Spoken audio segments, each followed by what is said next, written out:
Dark Moon 87 here, and my history about Sengoku BASARA. Alright, it started off, I was playing Devil Kings, and from there I played Sengoku BASARA 2, and then I played Sengoku BASARA 2 Heroes, and then I ended up buying Sengoku BASARA Samurai Heroes, and I never forget it. When it first came out, I got it for like $15. I was excited to play it because I was a really huge Sengoku BASARA fan. I mean, I've seen the animes, I've played the game so many times, and I never got bored of them. And then when Sengoku BASARA 3 Utage came out, I just went completely ape shit. I was doing moves that nobody was doing ever, and me and a group of friends at the time that were really into Sengoku BASARA. I met a ton of people just off the Sengoku BASARA 3 Utage game. And they had the game also, and they were really great players for that matter. And one of them was Gigabuster. Shout out to Gigabuster. I never forget it. Like, it was crazy how he played with the Devil King. I mean, he literally made the Devil King fly across the screen. It was funny as hell. And nobody never got how he did it, but eventually I got how he did it, but I'm not gonna put it out there. But it was funny as hell how he did it. But shout out to Gigabuster. But to make a long story short, we made a lot of combo videos, and at the time I had a Dazzle capture card, and you know the Dazzle capture card, it's not, they don't record HD. So after that I ended up getting an HD PVR, and my friends at the time, that was like the big shit at that time. They're like, oh man, you can record great quality and make killer videos. So I was just hype off that, and once I did that, it was just crazy from there. That was on my first channel. I made a lot of Sengoku BASARA combo videos, and unfortunately for some reason I had a hater, and that hater just got me in trouble on YouTube. So I was like, all right.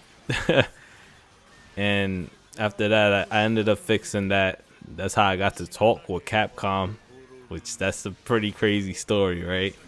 That's how I ended up getting to talk to certain people from Capcom and fixing what went on, and not getting myself into a situation like that ever again. And they were pretty cool at the time.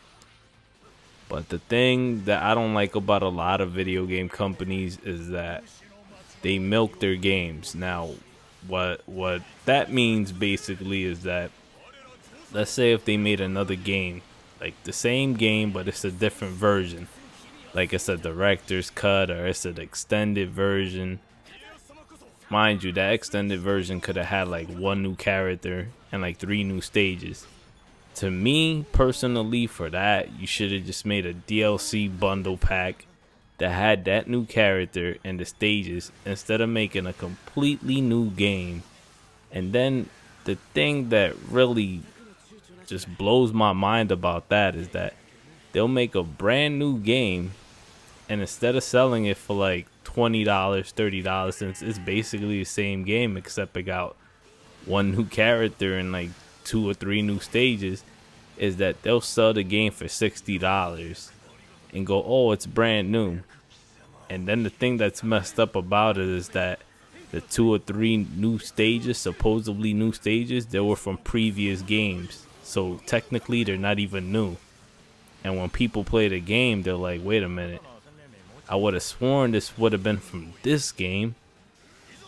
And then they get disappointed.